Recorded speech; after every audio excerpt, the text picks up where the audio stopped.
Hello, and welcome back to From Old to New. We're going to jump right into Calamari Desert.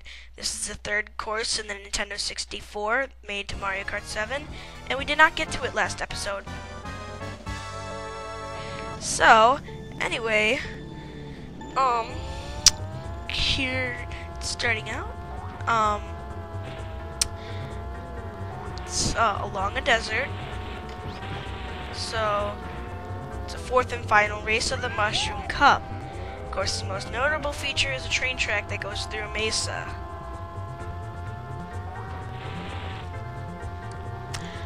Depending on what mode is being played, this train may or may not have cars attached to it. I found that interesting. I wonder what mode that is. Keep in mind that I am playing 50cc on everything. Except if you'd remember back to the Super Nintendo Rainbow. Oh my gosh, it makes me laugh just to think about it. For some reason, mushrooms really don't make you go faster in this game. I don't know if it's just me or if the CPUs are really annoying. Of course, skipping to the third lap. Well, if you saw the signs to my right, oh well, it'll be better in comparison. Time, watch. I hit B, and then that music note comes up above my head. Do you know what that means? I get a free pass out of that banana peel. Anyway, if you run into the train, you'll be thrown into the air. It's possible to drive on the train's track, however this will cost you time.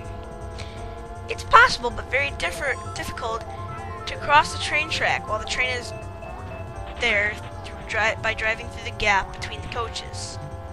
That I also never knew. I'm just looking this stuff up on the wiki, remember?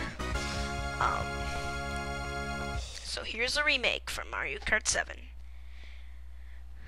White screen, Here's the intro. There were ramps added. That's the first thing I'm gonna say. There were ramps added.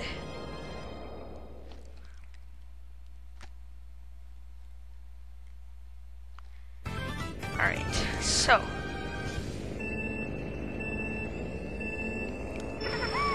comes. Alright. This is the first race of the Leaf Cup. There are now there are actually 3 shortcut ramps. There's this one, if you look off into the distance to my right, with a glide panel on the end of it. Show you the next one when we get to it. Here's a train.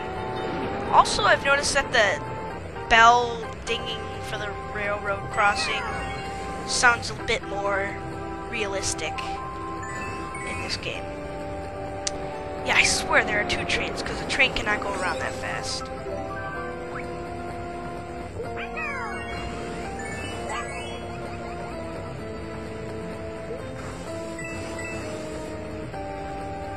Maybe there's one. I don't know. Skip to the third lap. Notice the signs on my right. Just remember them. Because, well, it'll be easier to tell in comparison time. And then I get nailed with the spine shell. I also, in comparison time, I compare the ding, ding, ding of the rainbow. The railroad track. That was. Maybe there is only 1 train, but I think I've seen 2. I'm probably just hallucinating. Oh well. Alright, the second shortcut ramp is to my right. That's where you can use a mushroom and jump off. If you saw that. Anyway. Yay, I finished in first place. There you can see the signs again. Now this is comparison time. So they say Shot, Koopa Air, and a red Nintendo logo. They've been changed to Shoot, Koopa Kart, and the gray Nintendo logo. Here's the train. There's that weird dinging. And there's the more realistic dinging. Alright, that's it for comparison time. Here's Bowser Castle 1. The original release on Game Boy. You might be asking, well, why are you doing Game Boy and Nintendo 64? The reason is this. This is the only Game Boy track in the entire game. I know. It's a third retro one, so no retro track can be done twice, and so, with the exception of all the Super Nintendo tracks that were retro on the GBA. But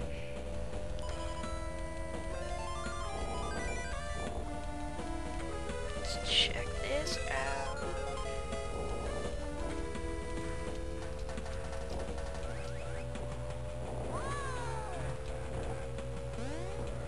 Pulling up the wiki right now. I also showed all 3 laps because, hey, they're under 30 seconds. Come on. So, Super Circuit tracks. Bowser Castle 1. Last race of the Mushroom Cup, 4th race. First in the series of the Bowser Castle. The course is relatively short and contains only 5 thwomps, a lot of coins, and few item boxes. It takes place inside the castles, as it can note on the background. Wow, that got cut off. Of the course. Bowser Castle 1 also made an appearance as a retro course in Mario Kart 7 in the Shell Cup. Thinking back, that's a second cup. Yeah, it's the only GBA retro course in the game. This is pretty much identical. I really wouldn't say anything big has happened. Of course, it got a facelift because Mario Kart 7, the 3DS, can handle 128 bits of information at a time, possibly more. And the GBA can only handle 32 bits of information, so images. GBA was also a handheld. It's amazing. Regular Game Boy. Regular Game Boy was just a dot matrix. That was pretty cool. Anyway, back to this course. Ahaha, what do we have here? Check that out. We have a glide panel. So yes. They start hitting me with items because they know I'm about to lap the person last. Which I find funny. But as you can see, it's virtually unchanged. As I said before, received a facelift. It also, the thwomps changed to the modern design, and the parallax backgrounds were trashed. It actually looks a lot less spacey on the 3DS. I mean, sorry, it looks a lot less open, let's say that. Well, comparison time will be coming up real shortly. I don't know how that hits me, but I hit the person last.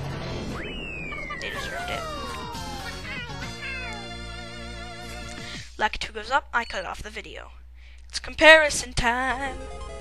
So here's that part with all the thwomps. The course was also gotten a lot bigger in size. They sort of remixed the music and it's changed the same. They've also added signs around the corners because they'd come up in the heads-up display. If you'd see that exclamation mark and then the left turn arrow. See? And then the gliding part. And then that left turn arrow became that. So, this ends our show. Tune in next time for the GameCube tracks. It's an Excess Lewis production. Copyright